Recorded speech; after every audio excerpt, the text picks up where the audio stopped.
Hi, my name is Ben, and I make movies. Way back in 2006, my parents brought me to see a little faith-based movie called Facing the Giants. Made by a little church for only $500,000, it was pretty inspiring for a kid like me who wanted to make movies. That being said, it wasn't very good. The acting was cheesy, the story cliché, and the message was a little heavy-handed. But seeing as it was made by total amateurs on a tiny budget, you could give it a little grace. However, as the years have progressed and the independent movie industry has grown, the movies haven't gotten much better. And that's putting it nicely. Christian movies, more often than not, tend to suck. Like, really suck. Like, wow, you shouldn't be making movies if you're really that bad at it. Budgets have gotten bigger, but the acting still remains forced, the story contrived, and production value low. The messages of these movies tend to be overbearing, beating you over the head with the moral of the story, with little to no subtext or artistry poured into that story. It's no secret that Christian movies are awful, but what I want to explore is why. Why are they always so consistently bad? One may cite budgetary restrictions, but that's clearly not an issue anymore, with many Christian films having budgets in the millions of dollars. And while that's not a large budget for a Hollywood film, there are plenty of excellent independent movies made for much less than that every year. Blumhouse, a production company that has produced horror hits like Get Out and The Conjuring, keeps all of its budgets under $10 million. Which is around the same amount most faith-based movies are made for. But when you compare the quality of the average Christian movie like God's Not Dead to an Oscar nominee such as Get Out, there's a world of difference in terms of quality. And when you have enough money to hire great actors like Sean Astin, Greg Kinnear, and Corbin Burnson, you really don't have much of an excuse on the money side of things. Some may point to the ideology behind these movies as the source of the bad quality, but I would disagree. There has been plenty of Christian literature, art, and even movies that have been great and even beloved by secular critics. The Chronicles of Narnia is clearly a Christian allegory, but it is regarded as a classic and read and beloved by children of all ages for decades. In the realm of cinema, some of the greatest classics have been biblical epics. From the Ten Commandments to Ben-Hur, to Hacksaw Ridge, we see movies that feature Christian characters, themes, and messages that are incredibly well made with serious artistic merit. Films like these show that it is indeed possible to make movies from a Christian worldview not just good, but great. So if the issue isn't budgetary or ideological, what is it? Well, I think the root of the issue is a story problem, or rather, a lack thereof. Take, for example, God's Not Dead. Quite possibly the most infamous of the independent Christian film movement. In the film, a college student is tasked with defending the existence of God by debating his professor over the course of a 3-class period. At the end of these 3 classes, he wins the debate and goes to a Newsboys concert where he is congratulated for being awesome. There's just one small problem with this story. There isn't one. It's a debate, and a rigged one at that, considering the fact that the writers get to decide who wins. And while a debate can prove entertaining in of itself, it does not make for an entertaining movie. This demonstrates the issue most faith-based films have. Their goal is to deliver a message, not to tell a story. Therefore, the message often undercuts that story, using it as a thin excuse to set up moments in which a message can be conveyed. The main character in God's Not Dead is barely a character. Instead, he is a plot device, used to voice the message of the movie. The entire story serves as an excuse to give the audiences a crash course on apologetics, providing proof that God exists from a philosophical and scientific perspective. Which would be fine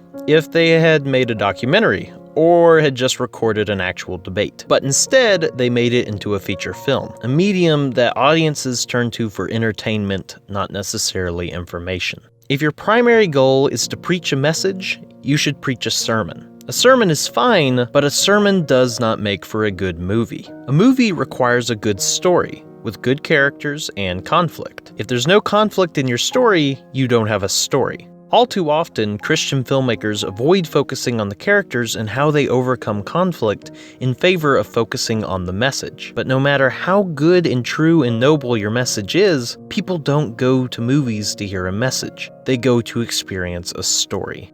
When I saw God's Not Dead for the first time, I expressed my dislike of it to my friends. One of them responded, "Ben, stop thinking about this as Ben the film guy.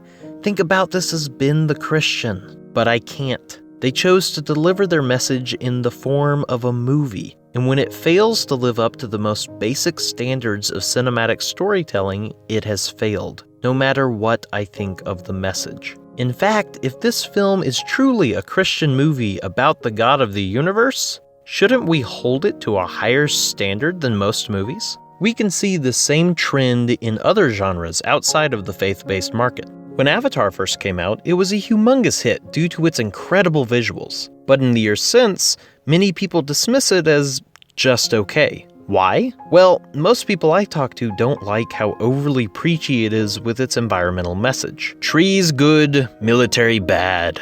Other films such as Ferngully and The Promised Land have also experienced backlash due to their overly environmental message. Most people would agree that saving the environment is a good thing, but that doesn't mean filmgoers want to feel as though this message is being shoved down their throats when all they want is to enjoy a good movie. Recently, I was having a conversation with a friend about Wonder Woman. I mentioned that while I very much did enjoy the movie, there were a few parts I found disappointing, to which she responded, "But it had such a great feminist message." So, just because something has a good message doesn't make it perfect. Conversely, I can enjoy a well-made movie even if it doesn't align perfectly with what I believe. At the end of the day, all that really matters with filmmaking is whether or not your story is good. If it is, people will enjoy it regardless of the message. If it is not, people will shun it along with any message you were trying to convey. So does that mean filmmakers should forego any sorts of themes or messages in their movies? Of course not. Some of the most famous pieces of art were inspired and created in response to real-world issues. But is it being made as art first and foremost? Or is it being made to make a quick buck and push an issue? Does the filmmaker in question have a story that is burning inside them to be told? Or are they merely attempting to further an agenda? C.S. Lewis did not decide to write the Chronicles of Narnia because he decided children needed another allegory for Christianity. He found the story when one day an image came to him of a lamppost in a snowy wood, next to which was a faun with his umbrella. The allegorical nature of the story came naturally. As Christianity was such an important part of his life, of course he would take inspiration from the Bible. But his intention was first and foremost always to tell a good fantasy story. And if people came to faith because of it, all the better. In the words of Lewis, the world does not need more Christian literature. What it needs is more Christians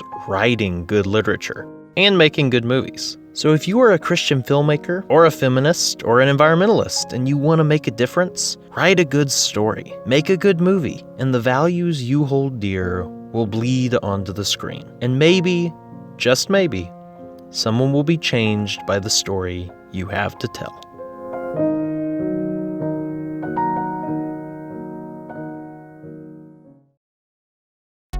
Hey guys, thank you so much for watching. I hope you liked this video. I'm going to be trying to put out more of them now that I am no longer a college student and don't have all of my time eaten up by homework. If you would like to support my channel, please hit the subscribe button.